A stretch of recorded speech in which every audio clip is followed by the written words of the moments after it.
Hello అండి. Welcome to my channel blissful brains. ఈరోజు వీడియోలో నేను ఇచ్చినటువంటి క్రియేటివిటీ టెస్ట్‌కి ఆన్సర్స్ చెప్పబోతున్నానండి. నేను డిస్‌ప్లే చేస్తున్నాను కాబట్టి కేర్‌ఫుల్‌గా చూడండి. మీరు చాలామంది ప్రయత్నం చేసి ఉండొచ్చు. కొంతమంది నాకు ఆన్సర్స్ పెట్టారండి. కరెక్ట్ ఆన్సర్స్ పెట్టారు. Thank you so much for sending me the correct answers.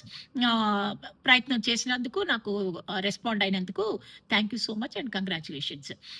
ఇప్పుడు నేను ఆన్సర్స్ చెప్పబోతున్నానండి. నేను నా వీడియోలో 3 రోస్ ఆల్ఫాబెట్స్ ఇవ్వడం జరిగింది. 3 రోస్ ఆల్ఫాబెట్స్. దాంట్లో ఫస్ట్ రో ఏంటి అంటే K-M-O-Q. First row again I'm repeating K-M-O-Q. This is the first row. ఈ ఫస్ట్ రోలో ఉండేటువంటి లెటర్స్ ఏంటి అంటే LNP. KLMNOPQ. ఇది first row. It's very easy. ఎవరికైనా ఆల్ఫాబెట్స్ వచ్చు కాబట్టి మనకందరికీ సో ఈజీగా మనం కంప్లీట్ చేస్తాము ఫస్ట్ రోని. సెకండ్ రో తర్వాత నేను ఫస్ట్ చదువుతాను. నేను ఇచ్చినటువంటి రోని E-G-I-K. E-G-I-K. సో ఇక్కడ వచ్చేటువంటి లెటర్స్ ఏంటంటే బ్లాంక్స్లో FHJ, EFGHIJK. ఇవి కూడా ఇట్స్ వెరీ ఈజీ కంప్లీట్ చేయడం అనేది, ఈ లెటర్స్ రాయడం అనేది, తెలుసుకోవడం అనేది it's very easy because alphabets కాబట్టి. సో థర్డ్ రో నేను చదువుతున్నాను M-W-F-S. M-W-F-S. ఇది థర్డ్ రో. సో ఈ థర్డ్ రో రావడం అనేది it's I should say it is very difficult. చాలా కష్టం. ఎందుకు కష్టము అని అంటే ఈ ఫస్ట్ 2 రోస్ ఎలా అయితే సాల్వ్ చేసామో అదే వేలో మనం ఆలోచించడానికి ప్రయత్నం చేస్తాం. ఈ కింద థర్డ్ రో కూడా అలా చేస్తున్నప్పుడు మనకి ఆన్సర్ రాదు. ఫస్ట్ 2 రోస్ బ్లాంక్స్లో వచ్చినటువంటి లెటర్స్ ఒక విధానంలో చేసాం, ఆల్ఫాబెట్స్, నెక్స్ట్ ఆల్ఫాబెట్ అది అని చెప్పేసి మనం పెట్టేశాం. కానీ థర్డ్ రో ఈ ఫస్ట్ 2 రోస్ విధానంలో ఆలోచిస్తే మనకి థర్డ్ రోకి ఆన్సర్ రాదు. మరి ఎలా ఆలోచించాలి? ఎలా ఆలోచిస్తే మనకి థర్డ్ రో వస్తుంది అంటే we have to think in a different way. Different డైమెన్షన్లో మనం ఆలోచించాల్సిన అవసరం వస్తుంది ఈ థర్డ్ రోకి మనకు ఆన్సర్ రావాలంటే. అయితే ఈ ఫస్ట్ 2 రోస్ విషయంలో మనం ఆలోచించిన విధానాన్ని ఏమంటామంటే కన్వర్జెంట్ థింకింగ్. అంటే ఒకే విధానంలో, ఒకే వేలో ఆలోచించడం కన్వర్జెంట్ థింకింగ్.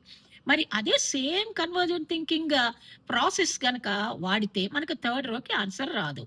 ఎప్పుడు వస్తుంది మనకి థర్డ్ రోకి ఆన్సర్ అంటే you have to think in a different way.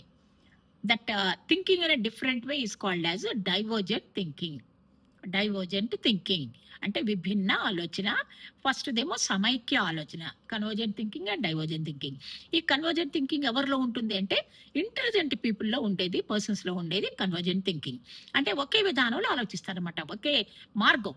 ఒక సొల్యూషన్ కావాలంటే, సమస్యకు పరిష్కారం కావాలంటే ఒకే వేలో ఆలోచించేది మరి ఇంటెలిజెంట్ పీపుల్ చేసేటువంటి ఆలోచన విధానం. సృజనాత్మకత ఉండేవాళ్ళు ఎలా ఆలోచిస్తారంటే విభిన్న ఆలోచన. ఒక సమస్యను పరిష్కరించడానికి డిఫరెంట్ వేస్లో ఆలోచించి ఆ సమస్యను పరిష్కరించడానికి ప్రయత్నం చేస్తారనమాట. అలాగా ఆ విభిన్న ఆలోచన లేక డైవర్జెంట్ థింకింగ్ ఉపయోగించినప్పుడు మాత్రమే మనకి థర్డ్ రోకి ఆన్సర్ అనేది వస్తుంది. థర్డ్ రోకి ఆన్సర్ చెప్పాను నేను. సో థర్డ్ రోలో ఆన్సర్స్ ఇప్పుడు చెప్తున్నాను. ఏంటి అంటే TTS. ఫస్ట్ బ్లాంక్లో T, సెకండ్ బ్లాంక్లో T, థర్డ్ బ్లాంక్లో S. TTS అనేది ఏంటనేది మళ్ళీ నేను మిమ్మల్ని అడుగుతున్నాను. మీకేం అనిపించింది ఇది విన్న తర్వాత? You please let me know in the comments. Okay, నేను చెప్పట్లేదు. First T stands for what మీరు రాయండి. First T stands for what, second T stands for what and S stands for what అనేదాన్ని మీరు please let me know in the comments. మీకు అర్థమైపోయింది అని నేను అనుకుంటున్నాను. నేను చెప్పేసాను కాబట్టి.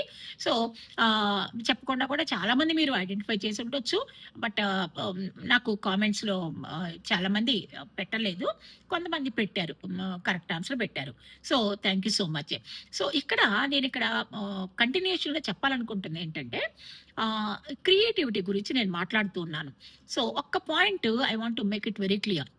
క్రియేటివిటీ ఉన్నవాళ్ళు ఏం చేస్తారు? నూతనంగా ఆలోచిస్తారు, డిఫరెంట్‌గా ఆలోచిస్తారు. లేని వాటిని కొత్త వాటిని కనుక్కుంటారు. డిఫరెంట్‌గా ఆలోచిస్తారు కాబట్టి అని చెప్పేసి నూతనంగా novel their thinking will be very novel అని చెప్పేసి చెప్తాం గదా!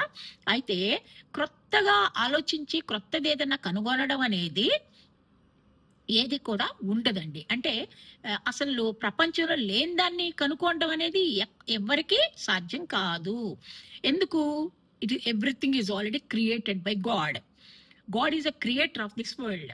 అయితే మరి క్రియేటివిటీ ఉన్నవాళ్ళు చేసే పనేంటి? వాళ్ళు కొత్తగా ఆలోచిస్తారని చెప్తున్నాం గదా! కొత్త కొత్త విషయాలు కనుక్కుంటారని చెప్పేసి చెప్తున్నాం గదా! అయితే వాళ్ళు చేసేదేంటంటే, ఆల్రెడీ ఎగ్జిస్టింగ్ విషయాల్లో వాటి మధ్యలో ఉన్నటువంటి సంబంధాల్ని కొత్తగా కనుక్కుంటారు. ఆల్రెడీ ఉన్న వాటి మధ్య కొత్త సంబంధాలను కనుక్కుంటారు. That is what these creative people are doing. So, ఇది క్రియేటివిటీ అండ్ ఇంటెలిజెన్స్ ఉన్నటువంటి వాళ్ళ యొక్క మధ్య ఉన్నటువంటి difference. So, intelligent people will have convergent thinking, creative people will have divergent thinking. అయితే నేను నిన్న చెప్పిన వీడియోలో ఒక విషయం చెప్పడం జరిగింది. Intelligence mostly hereditary. ఎన్వైర్న్‌మెంట్ ప్రభావం ఉంటదా అంటే ఉంటది. చాలా తక్కువ. ఎందులో? ఇంటెలిజెన్స్ మీద. అయితే మరి క్రియేటివిటీ మీద కూడా ఎన్వైర్న్‌మెంట్ ప్రభావం ఎక్కువుంటుంది. ఇది హెరిడిటరీ ప్రభావం ఉంటుంది. బట్ తక్కువుంటుంది. కాబట్టి సృజనాత్మకతను విద్యార్థుల్లో మనం పెంపొందించొచ్చు. We can develop creativity among students by giving different types of activities, different types of problem solving activities. So అలా ఇవ్వడం ద్వారా వాళ్ళలో సృజనాత్మకతని పెంపొందించొచ్చు. ఆ ఆలోచన విధానాన్ని మనం పెంపొందించొచ్చు.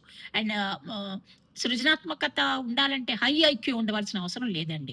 యావరేజ్ ఐక్యూ ఉన్న వాళ్ళు కూడా వాళ్ళు ఏ ఫీల్డ్ అనుకుంటారో ఆ ఫీల్డ్‌లో మరి చక్కగా రాణించడానికి వీలుంటుంది. అంటే that may be music, that may be dance etcetera any type of field. ఆ ఫీల్డ్‌లో వాళ్ళు రాణించాలంటే హై ఐక్యూ అవసరం లేదు. యావరేజ్ ఐక్యూ ఉన్న వాళ్ళు కూడా they can shine like anything in their respective fields అన్నమాట. So, this is what I want to tell you regarding intelligence and creativity. How to foster creativity అనే దాంట్లో చాలా రకాల విధానాలు ఉన్నాయండి. వాళ్ళకి రకరకాల సమస్యలు ఇచ్చి వాళ్ళు పరిష్కరించమని చెప్పొచ్చు. డిఫరెంట్ వేస్‌లో ఆలోచించి వాటి పరిష్కారాలను కనుక్కోమని చెప్పొచ్చు. సో, ఈ విధంగా డిఫరెంట్ ప్రాబ్లమ్స్ ఇవ్వడం ద్వారా సృజనాత్మకతను మనం డెవలప్ చేయొచ్చు. వాళ్ళ ఏజ్ అండ్ ఎబిలిటీస్ దృష్టిలో పెట్టుకొని మనం వాళ్ళ క్రియేటివిటీ లెవెల్స్‌ని మనం we can foster creativity amongst children. So, this is what regarding intelligence and creativity. In my next video, I'm going to talk about learning గురించి నేను చెప్పబోతున్నాను. Learning theories, laws of learning గురించి నేను నా నెక్స్ట్ వీడియోలో చెప్పబోతున్నాను. These are all very important topics అండి. ఎందుకంటే it's not only for teachers or not only for a particular group. These topics are very important for everybody. అంటే ఒక పేరెంట్స్‌గా ఉన్న వాళ్ళకి పిల్లల్ని ఎట్లా మనం సెట్ చేసుకోవాలి, ఎలా అర్థం చేసుకోవాలి, వాళ్ళకి ఎటువంటి ట్రైనింగ్ ఇవ్వాలి, ఎటువంటి గైడెన్స్ ఇవ్వాలి, టీచర్స్‌కి ఎంత అవసరమో పేరెంట్స్‌కి కూడా అవసరము. వుడ్ బి పేరెంట్స్‌కి కూడా అవసరం. కాబట్టి I request you to follow are to watch my videos regularly so that you'll have clarity regarding different topics what I'm taking up every day. Thank you so much for watching my videos. Please share and subscribe my channel. Thank you so much.